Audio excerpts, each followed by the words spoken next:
Good evening, Miss Ashbury. And good...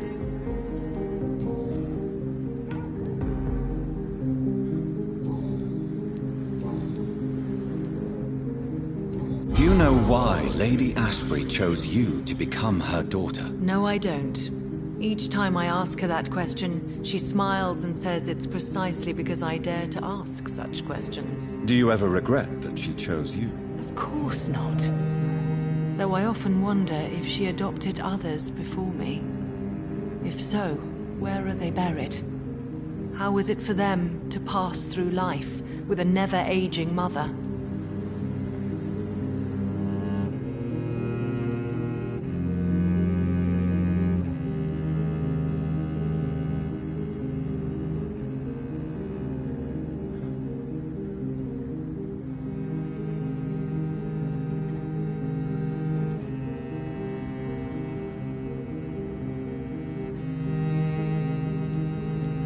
Your mother has refused to turn you into a vampire. Tell me more about it. Each time we argue, Mother expresses the same fear. She wants me to remain alive and full of joy, rather than become melancholy and immortal. She claims you can't have one without the other. It's pure selfishness. Your mother has walked this earth for much longer than you or I. She is wise, and we should not ignore her advice when we disagree with it. But why shouldn't I be allowed to forge my own experience? There can't be only one righteous way to deal with eternity. It's your mother's choice. As daughters and sons, we have to accept the decisions our parents make for us despite our own wishes. I love my mother, and have accepted everything from her. Even that she named me Charlotte, when it was not my original name. Does it bother you? No. Whoever I was when I was born, I am now Charlotte Ashbury. It hurts as much as it makes me proud to know that's the name my mother will read on my tombstone. Why do you still hope to become a vampire in spite of your mother's refusal? It's the immortal aspect of vampires that interests me. The world won't improve unless women take charge. I'm convinced of that. You're obviously a clever woman with a good education.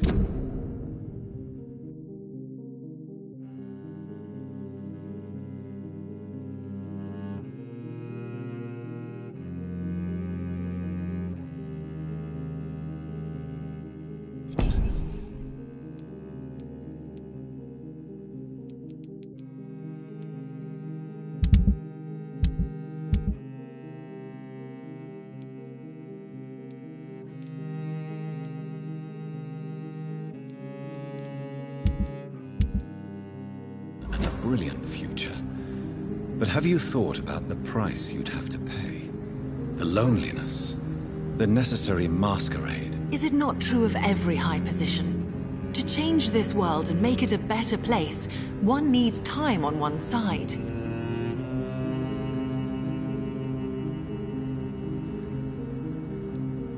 Tell me, Charlotte, how do you plan to achieve eternal life, since you've obviously given it a lot of thought? I won't give up.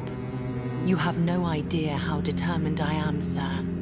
I may contract a deadly disease. I may throw myself under a carriage, just to be saved by her sweet kiss. That's a disturbing answer, young lady. And the worst part of it is, I know you speak the truth. There are less dangerous ways, Doctor. Instead of throwing myself under a horse like Emily Davison, I could just throw myself into your arms.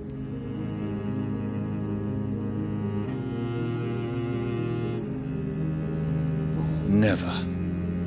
That would be betraying your mother's trust. She would never forgive us. For sure. But look on the bright side. We would have eternity to reconcile. Or an eternity to run away from your mother's mighty wrath. Quite a terrifying idea, don't you think? Yes. I think it's wiser to let go of that part of the plan.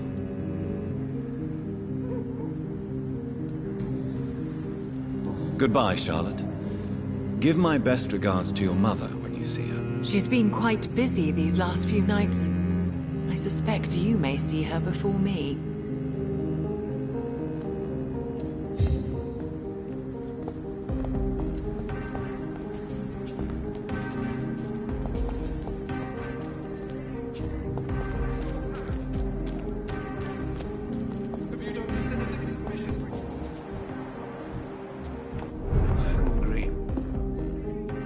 Good evening, sir. Please forgive me for disturbing you. I'm a doctor. I never judge a man by his title, but by his attitude. And you are not disturbing me at all. I am Calhoun Russell, and I welcome you. Well, I must admit it's good to receive a warm welcome for once. I'm Jonathan Reed. Welcome, Dr. Reed. Welcome to my humble shop.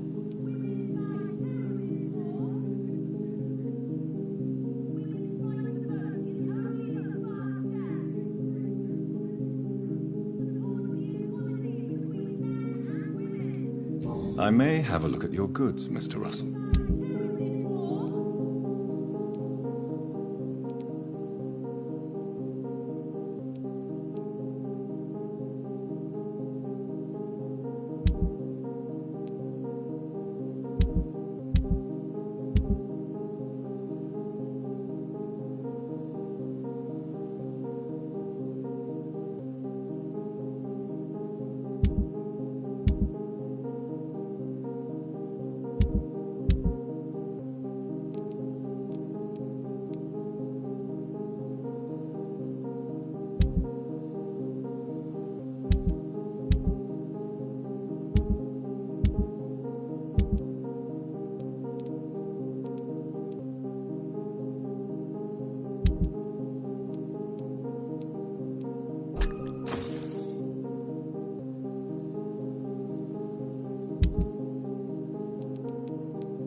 Good evening, Dr. Reed. A great night, what?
How is the situation in this part of town? Life is good and peaceful. We're lucky to live in such an era of progress and wonders. Are you not concerned about the epidemic? Oh, I'm sure the authorities would take the appropriate measure if the danger were that high.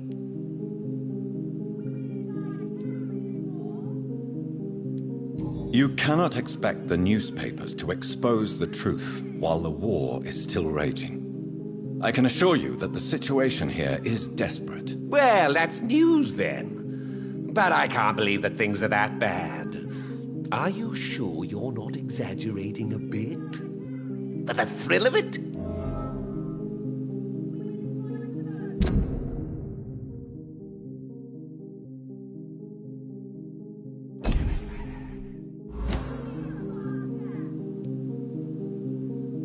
Is it not a little too late to be trading? On the contrary, it is the perfect hour.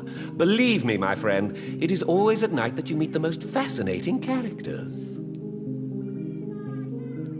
So you prefer to work at night? Oh, I also enjoy a sunny day like everybody else. But the night always has a certain je ne sais quoi of its own. But what about the epidemic? The bombs and raids? And all the random violence? Please, sir, this is London, England. We will prevail. And if a bomb must fall on my shop, then I'll be there to hear it falling. What can you tell me about this place? I recently found the best steak and kidney pie in the city. I'd be glad to share the address if you want. Finding a good restaurant? Is that really all that interests you? Oh, I have many passions, but nothing brings me ecstasy like subtle and exquisite flavors from my teeth to my belly.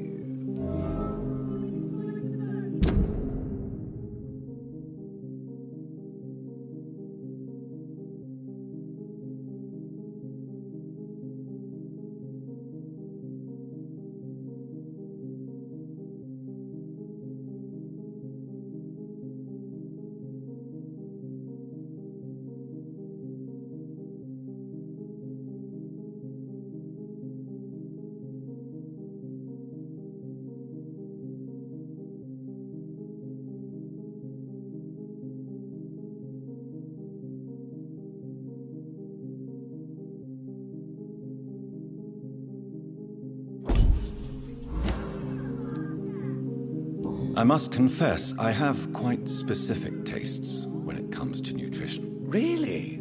Well, I'm always happy to try new exotic meals. If you ever find an intriguing table, please share the address.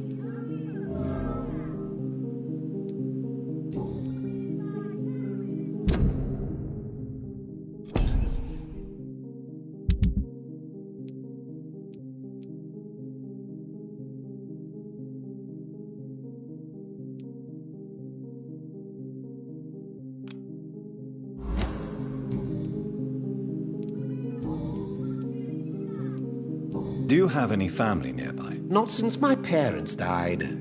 I'm London's lone gourmet. London's Lone Gourmet. What a strange title. I used that name in my early years when I was a food critic, and I kept it. Really? But you seem to be such a pleasant and sociable fellow. I'm afraid the real hedonist has to be sometimes.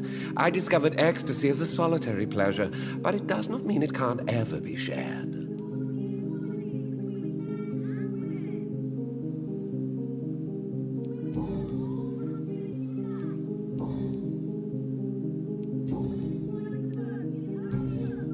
Goodbye, Mr. Russell.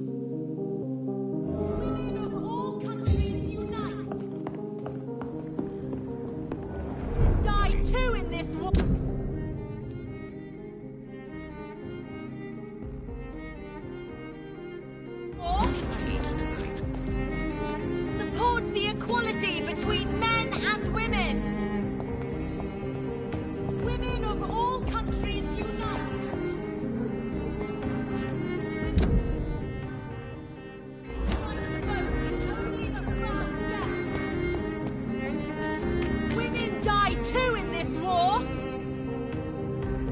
Good evening, Miss Ash. And good She...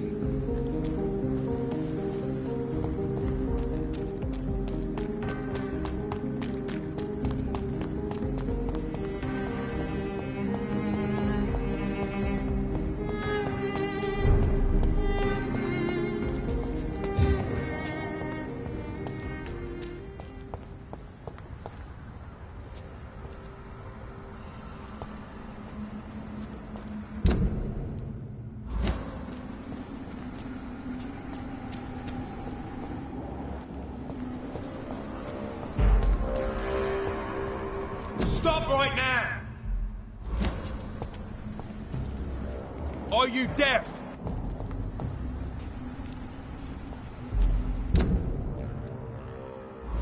Sir, stop! It ain't human!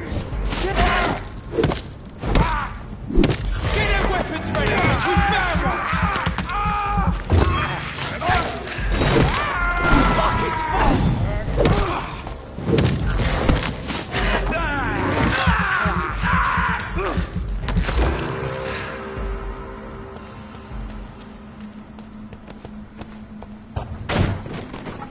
Look at it!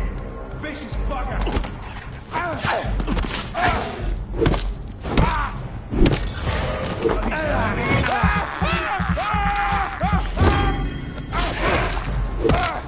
it! It's a killer!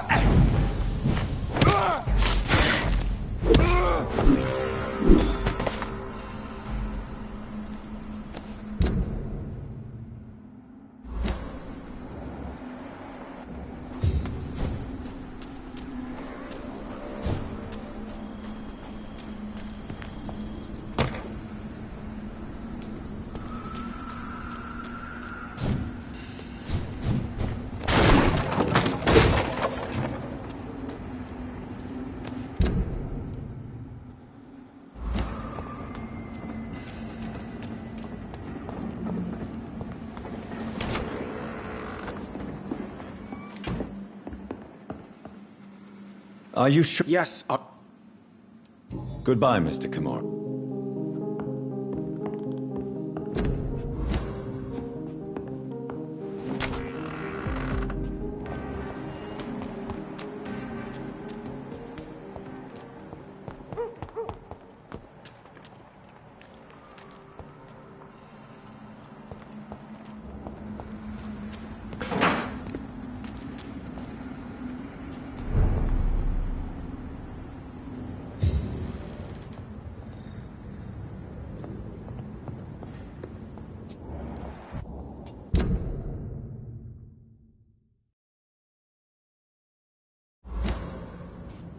turn around, sir. He's mine!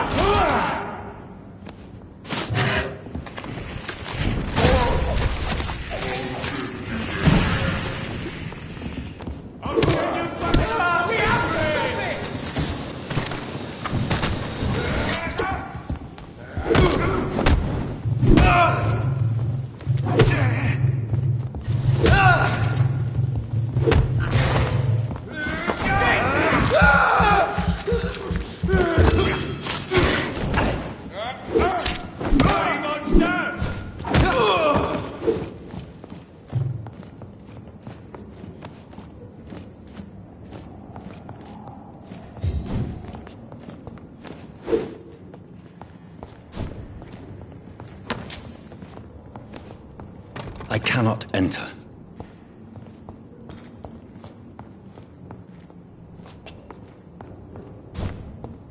It's locked, all right.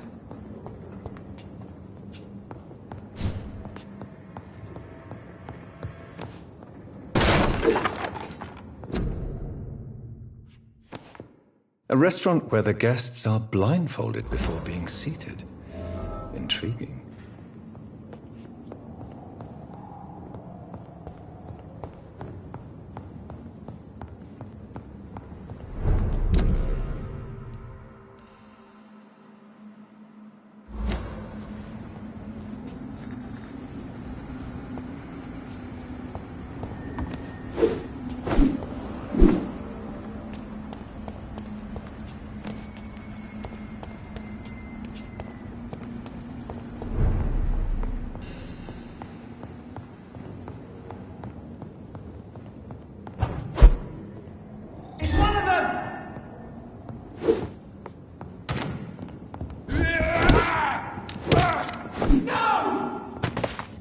it's fast!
More Braille.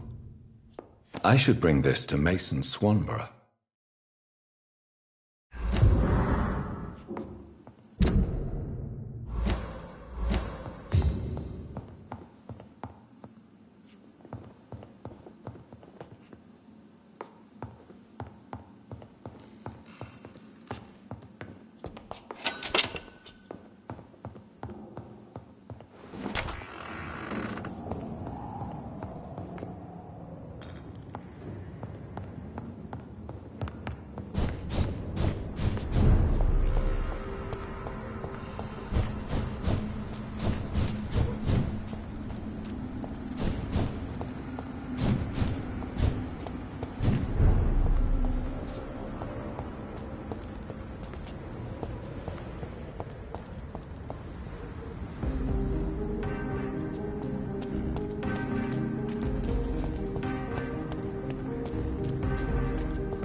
Since I last went to the... Good evening, Dr. Reed. A great night, what?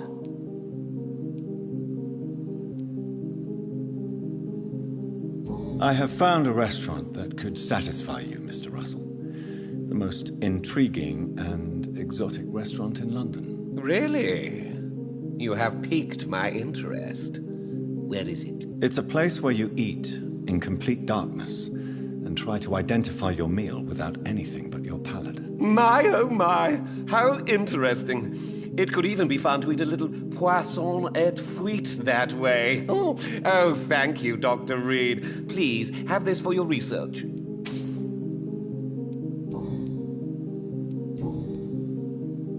Goodbye, Mr. Russell. I'm sure...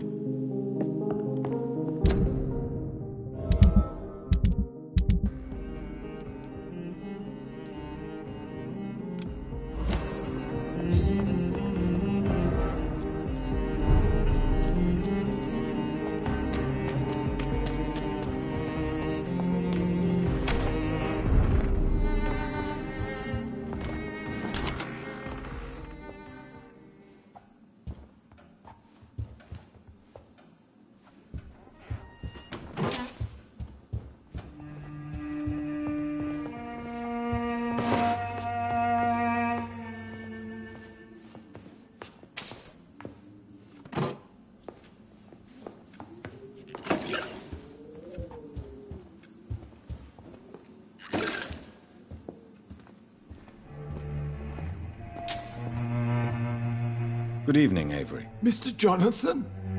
I can't believe my own eyes. Oh, it's a miracle. We all thought you were... Oh, sir, your poor sister. What a tragedy. I know, Avery.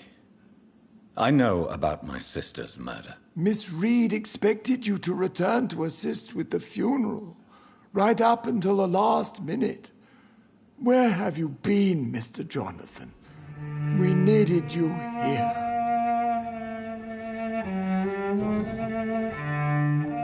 How is my mother? Not well, I'm afraid, sir. Miss Reed is very fragile since the police brought her back home. The police? What happened? Miss Reed was found walking in the streets. She kept saying she had spoken with her son and daughter. She's resting now. Has she received appropriate medical care? I'm taking care of Miss Reed myself. Hospitals are so overwhelmed by the epidemic that they can only accept patients infected by influenza.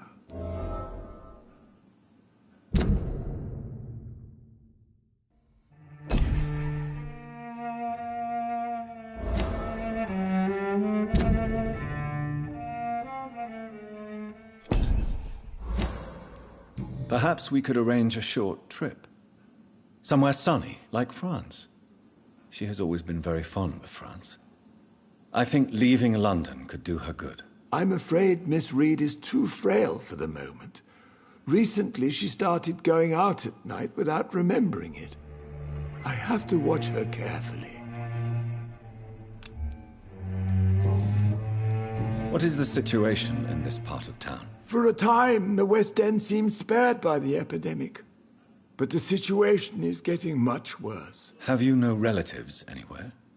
I'll understand if you want to take a few days to see family. Your father managed to guarantee my earnings as long as I take care of this house, sir. My sisters are dead, and I've never met my nephews. I'll stay, sir.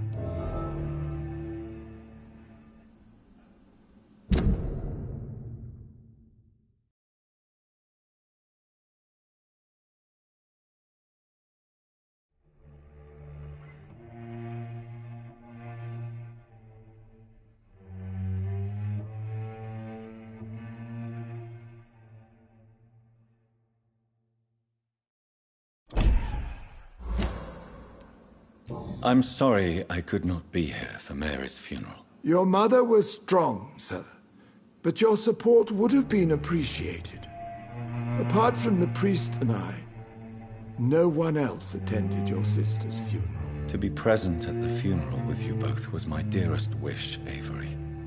But I'm sorry, I simply could not attend. I would not dare to question your absence, Mr. Jonathan. All I can say is that we missed you a great deal during these difficult days.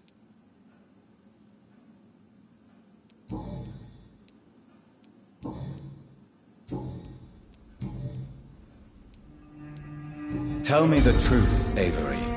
Do you feel forced to stay here? Would you leave this house without the arrangement made by my father? No, sir. I have nowhere else to go. And I promised your father I'd take care of his family as long as I lived. This house is dead, Avery. There is a curse on this family. You really should consider leaving. If only you could have been here sooner or more often. Maybe this house would not be that empty. But you're here now, sir, so my task is not over.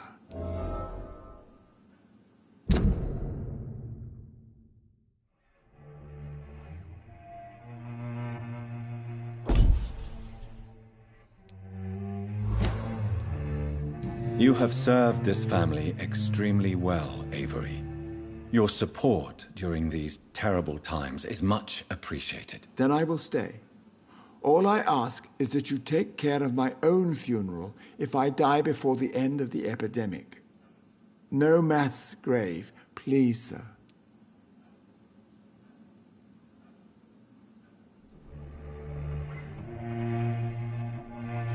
Do you really think I don't take enough care of my mother, Avery? Yes, I do, Mr. Jonathan. You clearly have something more to say. Speak your mind, Avery. I know you work hard to help the sick, but what will you do once the epidemic is over?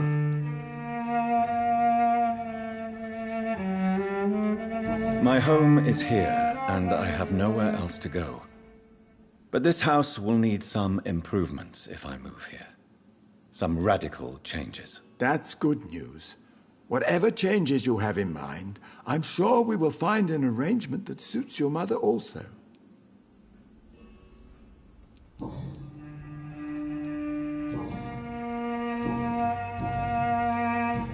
Goodbye, Avery. Of course, Mr.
I cannot enter.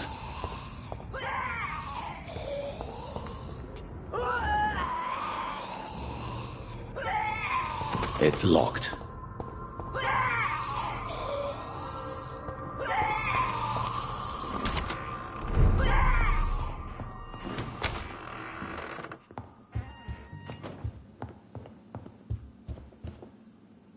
Mother, good evening. Jonathan! Is it you? Where have you been, my prodigal son? I'm right here, Mother. I'm finally home. Yes, for this son of mine was dead and is alive again. He was lost and now found. But where is your sister? Where is Mary? Mary? She is gone, Mother. I know she's gone. The question is, when will she return as you have? I miss my grandson so much. It's been days since their last visit.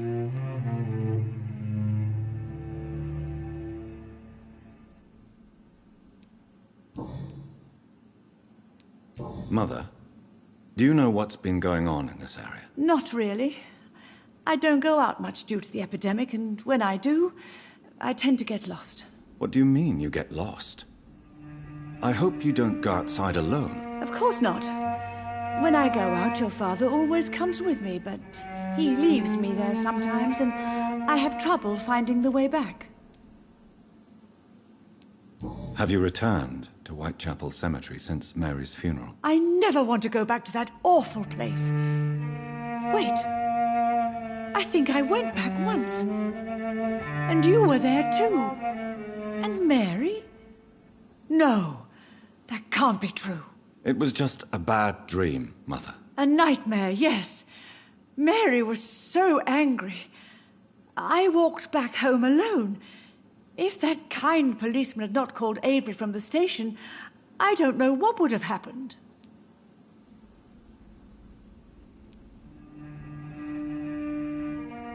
Tell me, Mother, how are you? All alone in this big house with only Avery to take care of you. I'm sad most of the time. Sad that you have left me here alone.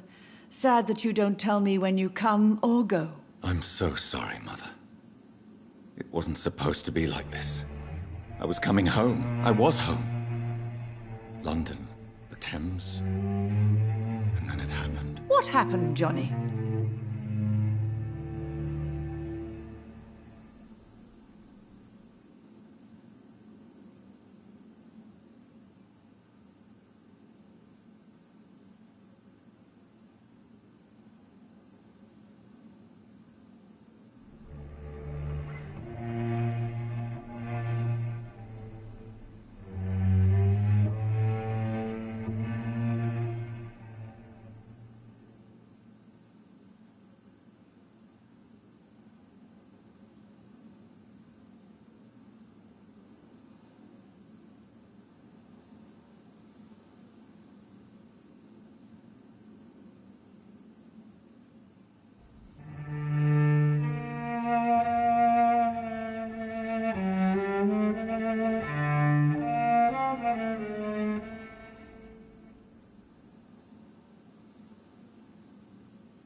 I lost my way.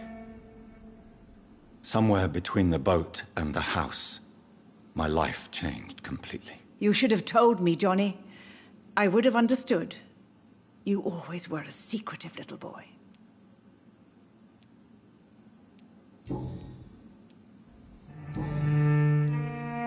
Do you need anything, Mother? Can I help you? I just want you to stay with me, Jonathan. Your room is ready. I asked Avery to make your bed. I'll stay as long as I can, I promise. Do you need anything else? Just one thing. Stop staring at me like that. As much as I love you, it breaks my heart to look at those empty and dead eyes. Are you working on a new painting? Not recently. I have trouble focusing on my subject and my mind quickly drifts. It's the same thing when I try to write poetry. I recently met a talented painter with an excellent technique. I wish you two could meet. I'm sure you'd like her. I'd be glad to meet her. What is her name? Is she famous? Is she dead too? She's not famous, and her name is of no importance. And yes, she is also dead. The important thing is, I hope you two get along. If she ever fancies meeting your mother, I'd be glad to welcome her into my home. Do you think Avery is right? Do you think I should take better care of you? I don't blame you, but you abandoned me, son. A mother should not survive her children. It's unbearable to know you're not here anymore.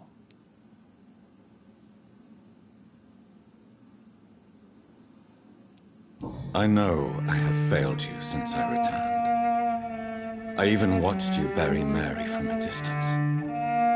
From now on, I will protect you. You have my word. You don't have to apologize to me, Johnny. Do you think I did not notice how much you have changed? Have I changed that much, Mother? Am I still your son? You are still, and you'll always be. Despite your pale skin, your bloody eyes, and that echoing sadness in your voice.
Why do you say Mary is visiting you, Mother? You know that's impossible. Why should it be? Are you not standing in front of me right now? Why should it be any different with your sister? But Mary really is dead, Mother. Yes. And are you not dead too? Isn't your father dead? And my grandson? And my son-in-law? You're all gone. But you all still visit me from time to time. But I'm not dead, Mother. I'm really here, talking to you, trying not to cry. Oh, it breaks my heart to have to tell you this. But of course you're dead, my darling boy. Just look at you, as pale as my Mary.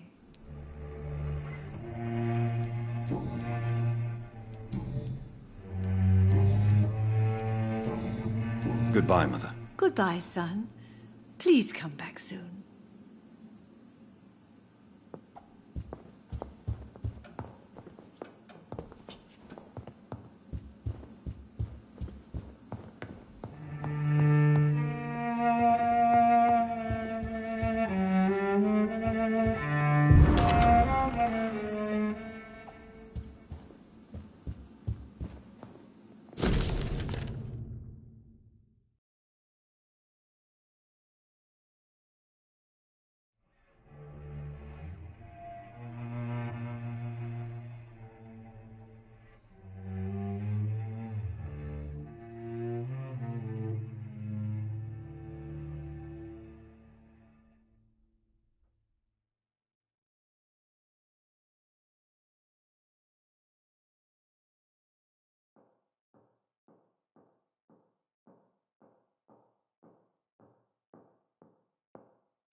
Mary? Oh, my dear daughter. How are you tonight? How is your sweet boy?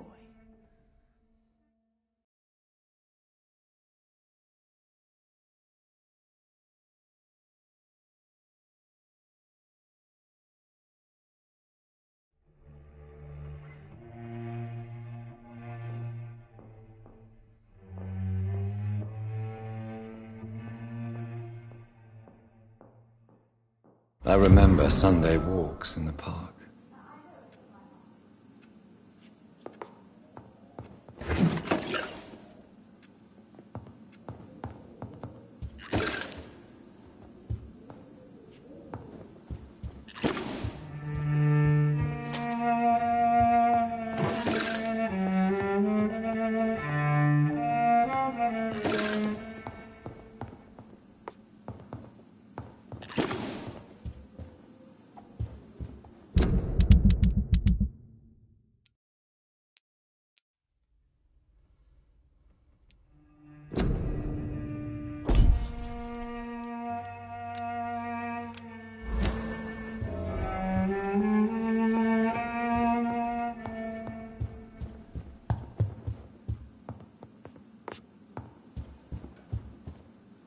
Hello again, Ma. Jonathan! Father seems to have left me some documents. Some sort of treasure hunt game. Do you know anything about them? No, Johnny. But your father always loved to write these little games for you when you were a boy. Don't you remember?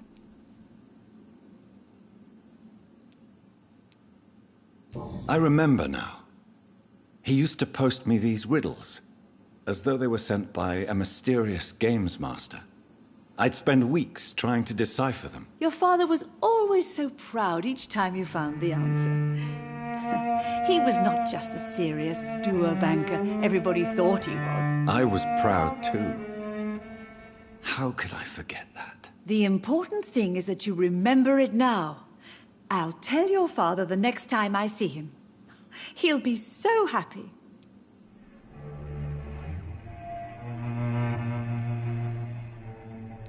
Could Father have conceived some sort of final game for me before he left? I really can't say, Johnny.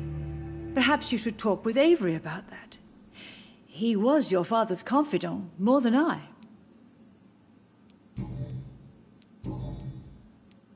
Goodbye, Mother. Try to rest now. Goodbye, son. Please come.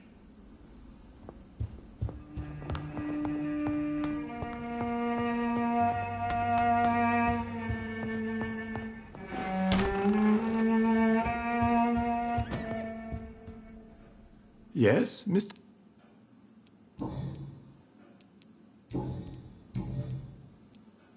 I found an old letter written by my father and addressed to me. Do you know anything about it, Avery? Your father wanted me to give you this letter for your 35th birthday, but you left for the war, and the letter remained in his office until tonight. I realize now you knew my father better than I did. Do you know why he left, Avery? Did he ever speak to you about his departure? No, sir. Mr. Reed was not exactly forthcoming. Perhaps this letter will give you the information you require.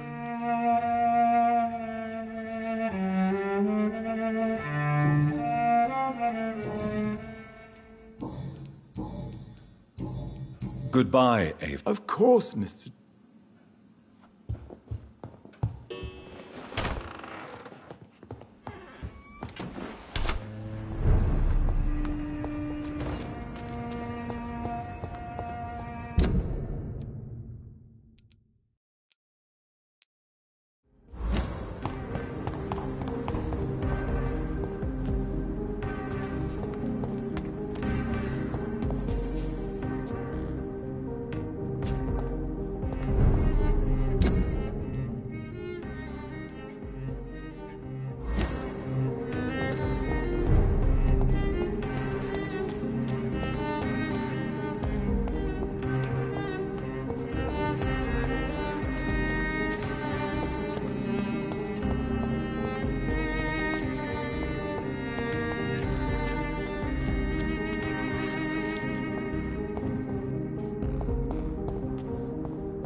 It's locked, all right.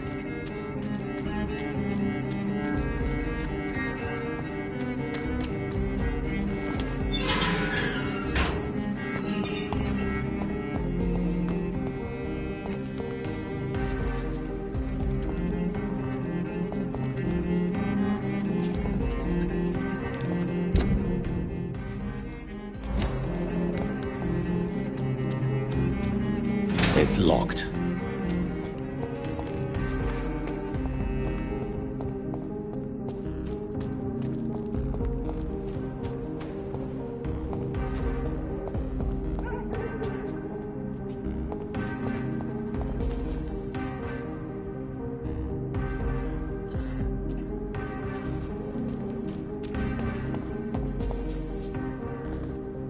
Good evening, miss. Can I help you? I'm a doctor. Dr. Jonathan Reed. I am Karina Billow. I don't need any doctor. The rats. Where are the rats? Miss, you don't seem well at all. Are you afraid of rats? Has one bitten you? No, it's me who bites them. Tasty, juicy, disgusting rats. I can't stop eating them. Help me, please. Help me to disobey the voice.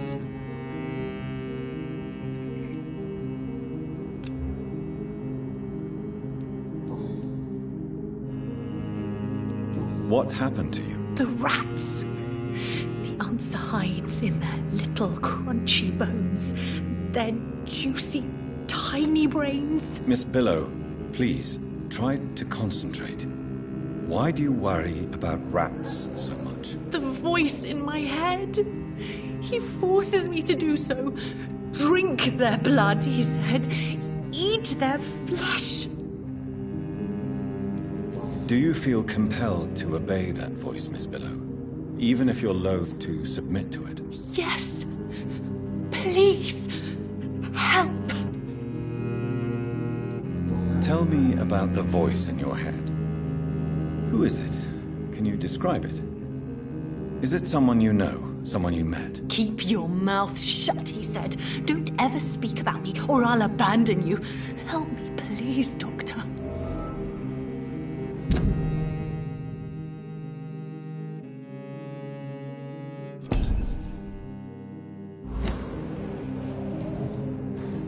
What is the local news hereabouts, Miss Billow? Shadows.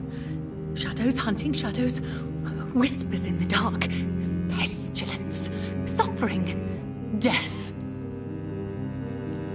Tell me about yourself, Miss Billow. What do you do for a living? I'm hungry. Need to eat. Have you got something for me? Blood, perhaps? Can you give me blood, Dr. Reed? Don't you remember who you are, miss? What you did for work?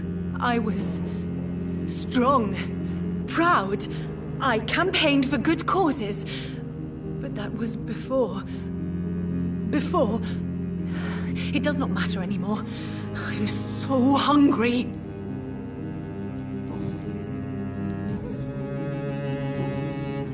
I must go now.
Hello?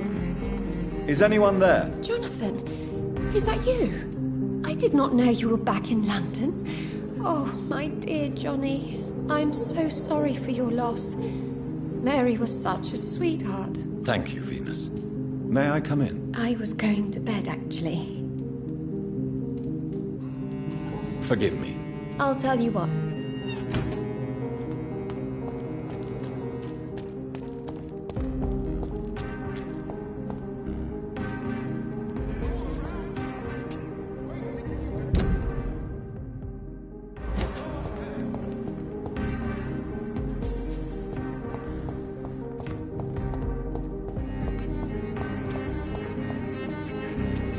Good evening, sir.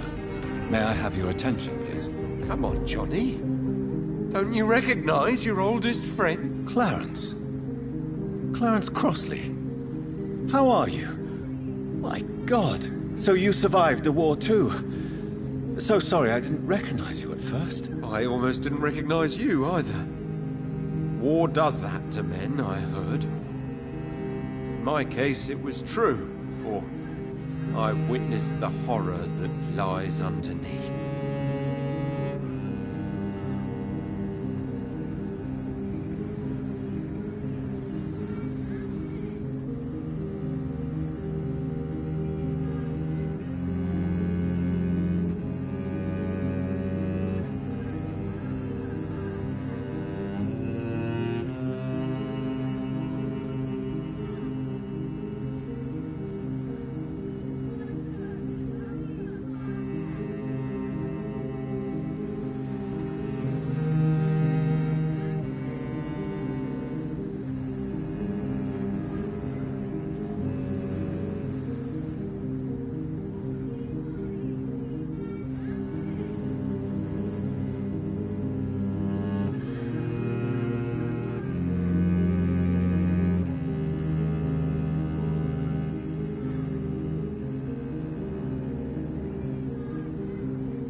When did you escape the war and return to London? You know what's funny?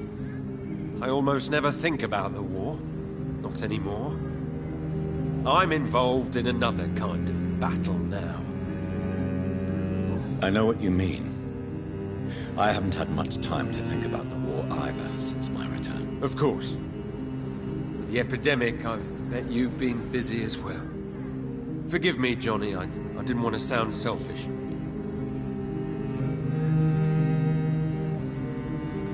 What is this new battle? I saw terrible things during the war. Horrors I thought I'd forget. They're here too. They're everywhere. Vampires.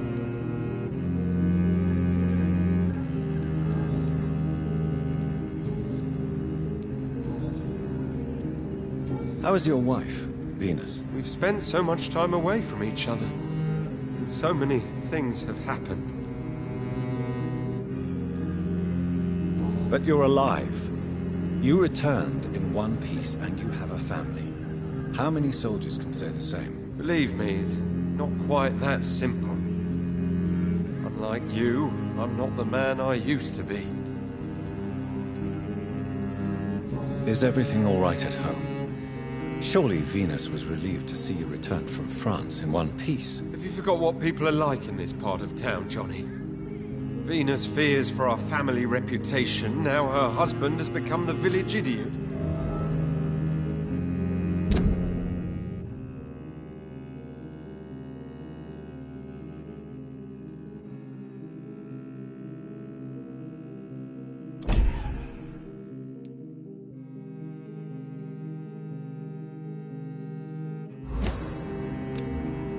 Do you need medical assistance? It's a little late. What can I say? I haven't lost my old habits. I hope we're talking about the same habits, old friend.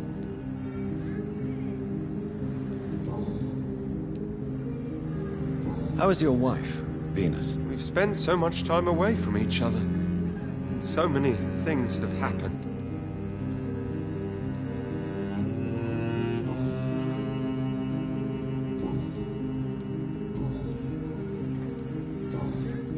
You need some rest, Clarence. You should try to sleep.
Hello again, Venus. Jonathan, you're still up.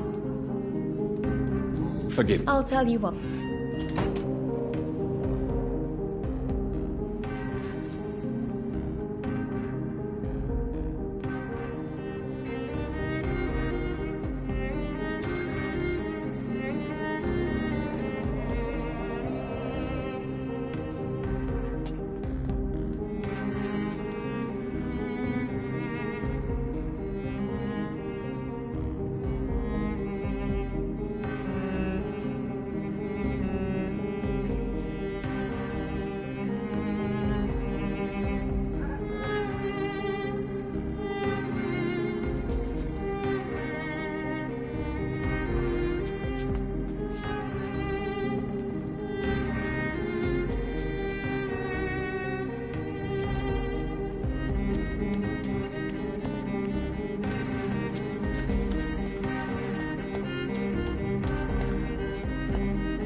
Good evening.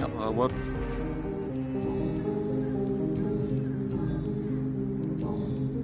You need some rest.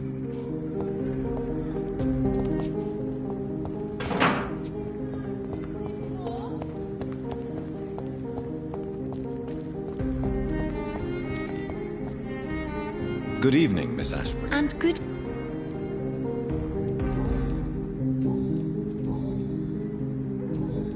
Goodbye, Charlotte. She's been quite...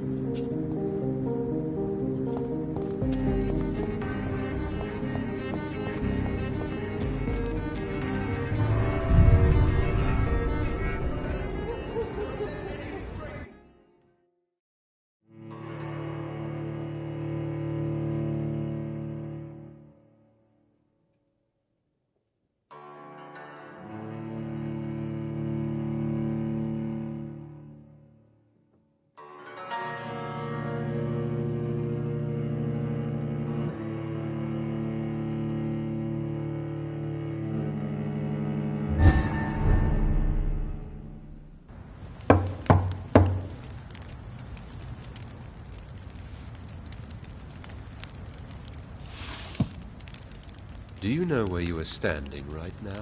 In front of the Ascalon Club, I presume. The Ascalon Club only summons or ostracizes. What is your business tonight? I received an invitation. I'm Dr. Jonathan Reed.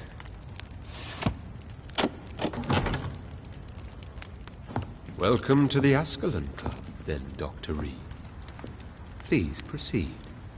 Lord Redgrave is waiting on you upstairs.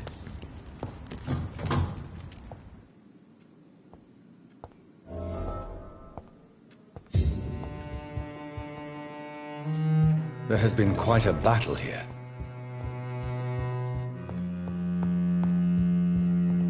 I'm sure the Ascalon Club has the money to replace the furniture. Welcome to the Ascalon Club, then, Dr. Reed.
It's locked, all right.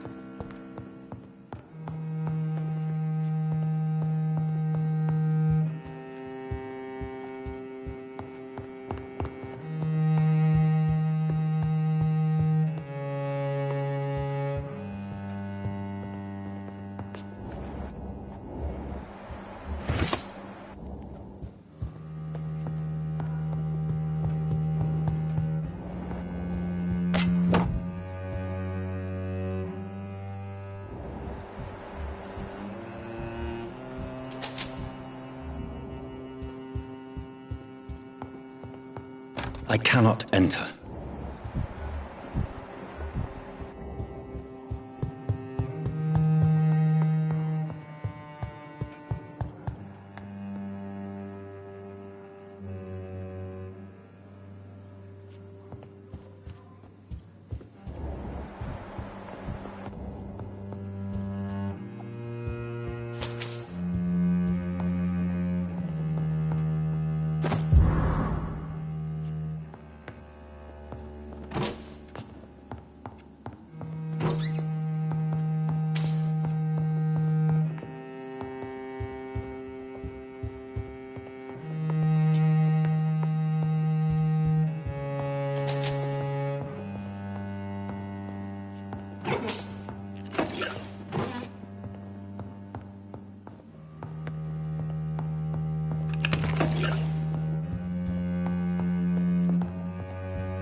Good evening.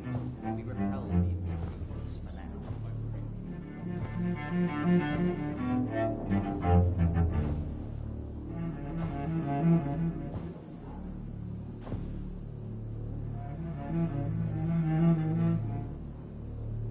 My good friends, if I may have your attention. Behold our visitor, the good Dr. Reed. Newborn of blood so pure and strong that even my friend Fergal Bansher was no match for him. Hear, hear, hear! Come forward, young Ekon, for we have so much to discuss. Welcome to the Ascalon Club, Dr. Reed. I am Lord Redgrave, Earl of Bristol and chairman of this exclusive association. Lord Redgrave. At last we meet. I've been eager to make your acquaintance. I've heard some astounding things about you. Please accept my condolences for your loss, Dr. Reed. Thank you, my lord. Lady Ashbury expressed your wish to meet me. Yes. The lady has always been a useful acquaintance, though not always reliable. Is she a good friend of yours?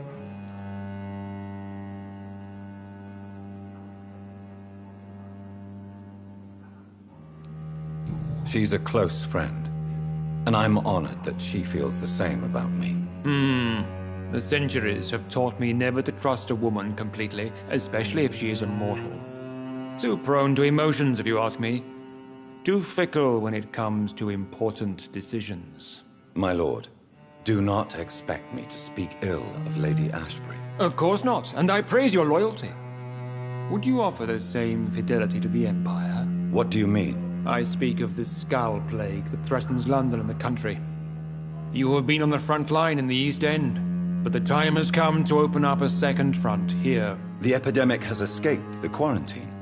You have new cases of the outbreak. We don't know for certain, but we cannot allow the disease to threaten the prominent heads of Great Britain.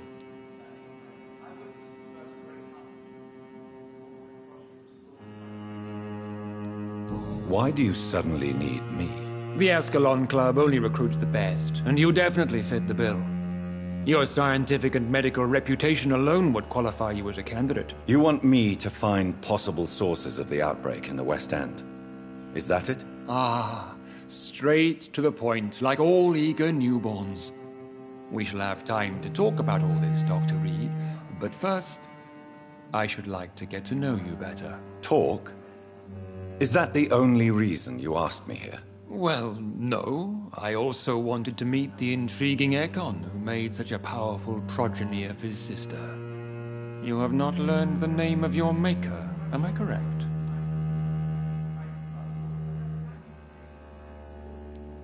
No, I haven't. Have no embarrassment, Dr. Reed. We all make mistakes. But whatever your lineage, you are definitely Ascalon material.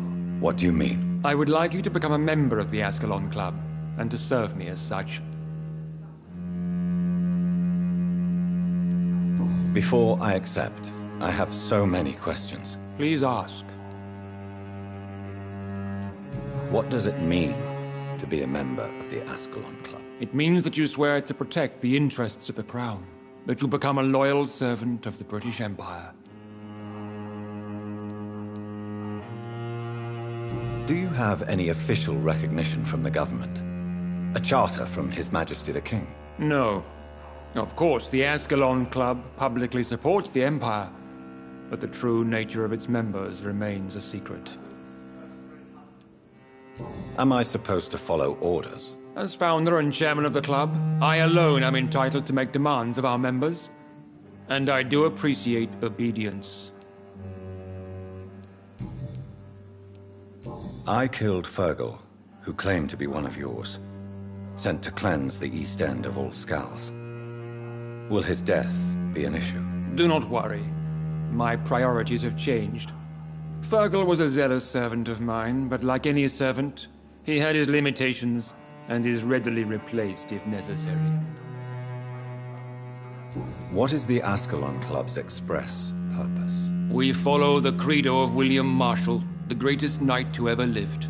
As was he, we are sworn to protect the British Empire.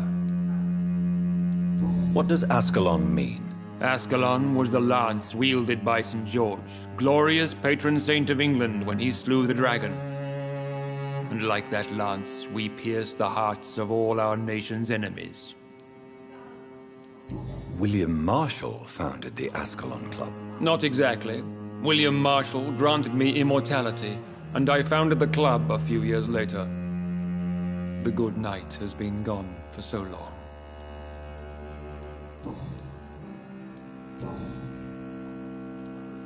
I agree to join the club. This is good news. Good news indeed in these crucial times. Let's inform the Assembly formally and proceed with your initiation. My initiation? Fear not. Nothing fancy nor dangerous. It is just that we, the members of Ascalon, believe that tradition and custom are the backbone of this country.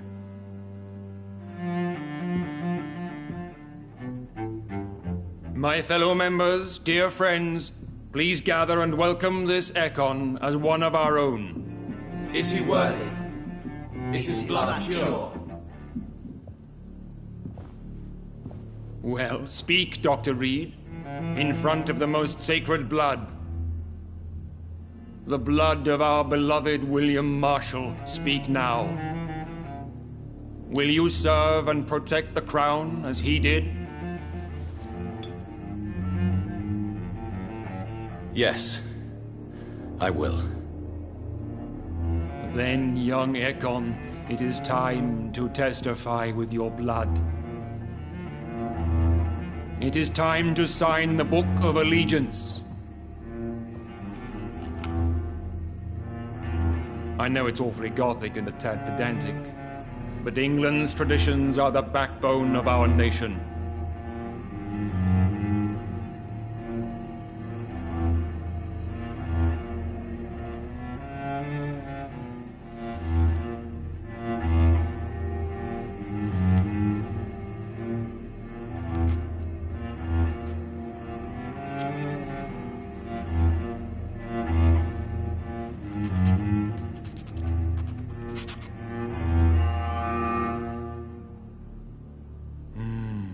Delightful.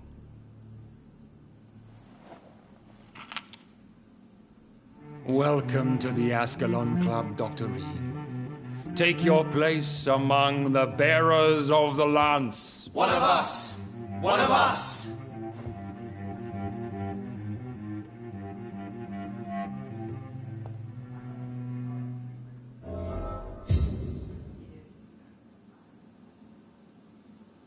I personally went patrolling last night in the West End, and I spotted at least 2 foreign econs. This is an outrage. We shall chase these intruders down. I was chased by a gigantic Valcod 2 nights ago. I thought it was Fergal coming back, but no. That creature barely spoke English.